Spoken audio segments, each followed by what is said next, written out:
Hey you guys, today we are working on multiplicative area. You're going to need page 91 from your alignment binder. So you can pause the video to go get it.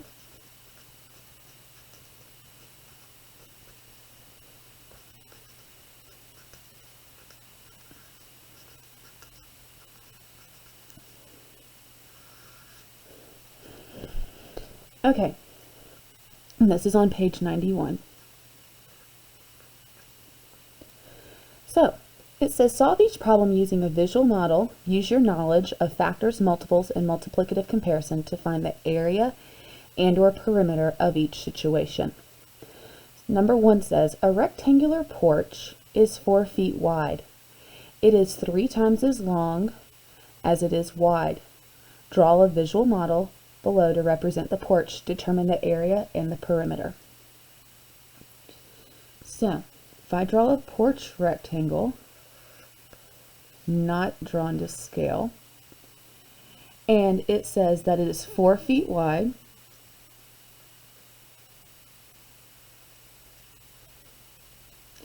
and then it says its length, so length equals 3 times its width. So, I know that the formula for area equals length times width. And that stands for length. And this stands for width. So, if I know that the width is 4, then to get the length, I can do 3 times 4, which we have from right up here. That's where we got 4 from, equals our length. And 3 times 4, 3 and 4 meet up, and I get 12. So, now I know that 12 equals the length.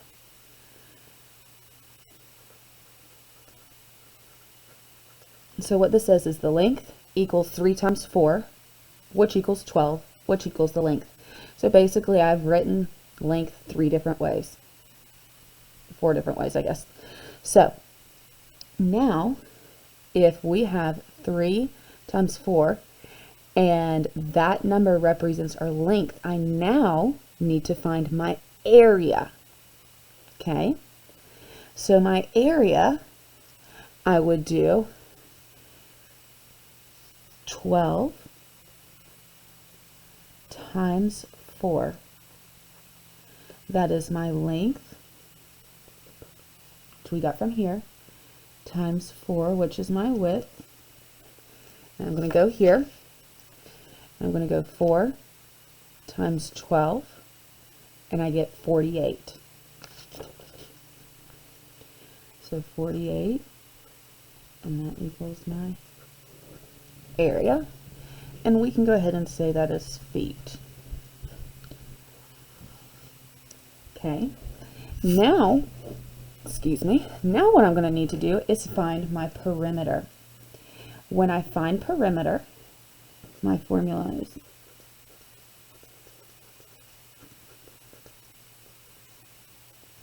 is length plus length plus width plus width. You could also do length plus width plus length plus width. You learned in 3rd grade that when you are adding numbers, if you are just adding, that the order does not matter. So if you want to do length plus length and then width plus width, or if you just want to say 12 plus 4 plus 12 plus 4, that's perfectly fine. You'll get the same answer. So our length is 12 plus 12 plus 4 plus 4. And all I did is I got those numbers from right up here. And now I'm going to add. The reason I like doing this way sometimes is I know my doubles. So I know that would be 24 plus, and I know that would be 8. And I know that 8 plus 24 equals, I guess I could do it, I'll write here perimeter. And 8 plus 24 equals 32 feet is our perimeter. Okay. So, I know this looks like a lot of work here. It's really not. I just want you to be able to see where I'm getting my numbers from. Remember, you can use these notes to help you on tests and on quizzes. It's kind of like a recipe. It's your directions. It is your guide. It is your tool. It is your map. So please, please, please use this to help you.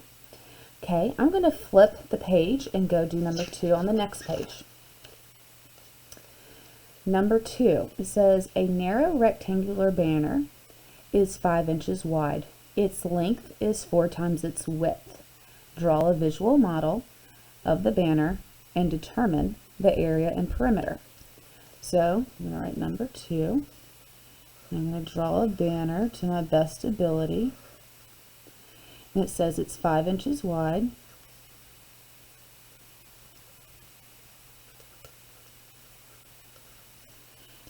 And then it says its length equals 4 times its width. Okay? So its length is 4 times its width. So what I need to do is I need to find out my length. 4 times, what does W stand for? It stands for Y, and that is 5. So what is 4 times 5?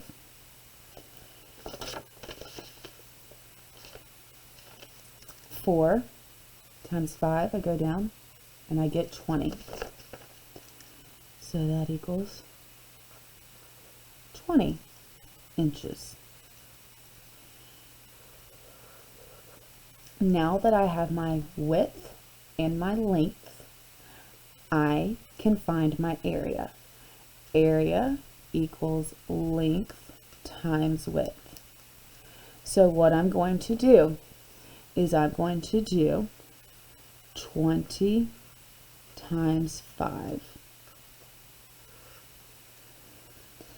And I know from 3rd grade that 20 times 5 also looks like this. Repeated addition. 0 plus 0 plus 0 plus 0 plus 0 is 0. And then 5 2's equal 10. Here, what I would do is I would say 5 times 2, I get 10. And then because I multiplied with 1 0, I'm going to put 1 0. So then I got 100. I have not taught you how to multiply yet that way, but you could also do it on your calculator. You could think of $20 bills as well. So and see, it's really important because I got lots of numbers and I'm getting confused already. So 100 equals my area.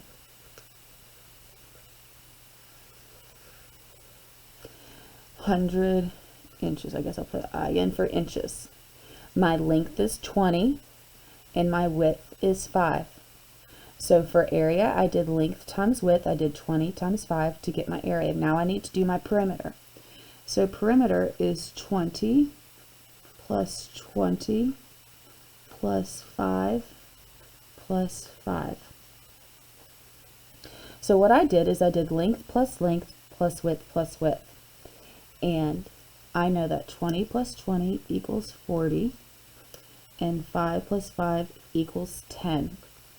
I add those up, and I get 50 inches equals perimeter.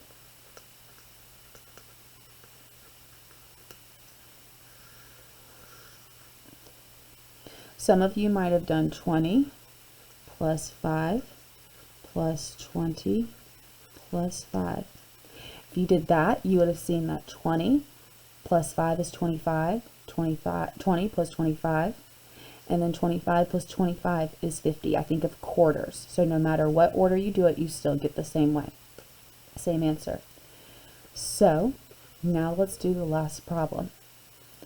Number 3. A rectangle has an area of 24 units. Its width is 6 times its length. What are the dimensions of the rectangle? So, it says, yep, a rectangle. So I'm just going to draw a rectangle to my best ability. And they told me that it has an area of 24. So I'm going to put 24 in the inside. When we put it in the inside, what that is that's telling us that's the area. So I guess I could write here is 100.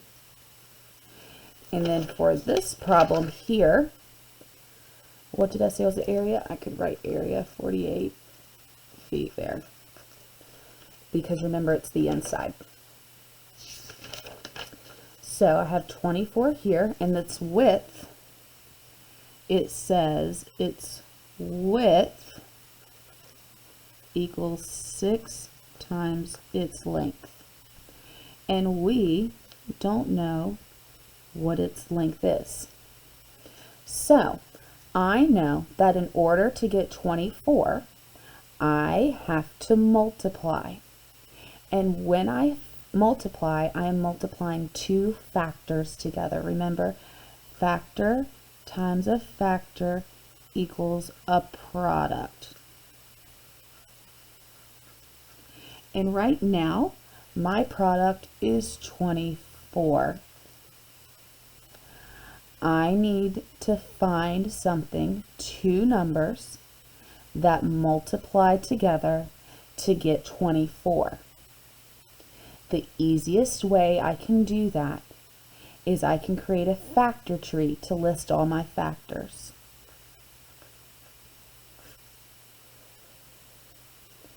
By creating a factor tree, I'm able to not skip any factors. So, let's see, 1 times 24.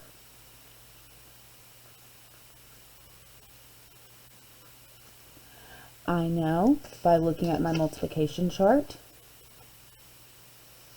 2 goes into 24 12 times. So I'm going to put 2 and 12.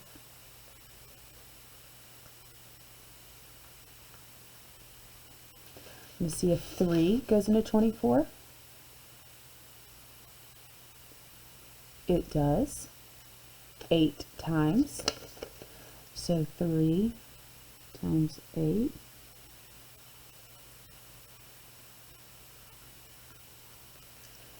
Now, my next number is 4.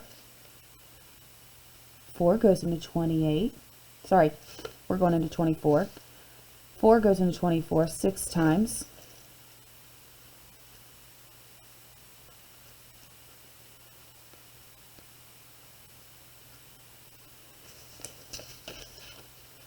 Now I need to see if 7 goes into 24. It does not. So now I'm going to 8. And I see 8 goes into 24 3 times. And I already have that listed. So I've listed all of my factors. Now it says the width is 6 times its length. So if I see here that there's a 6 here. So if I say that its width is 6 times its length. So if this is a 4, then that means that will be 24.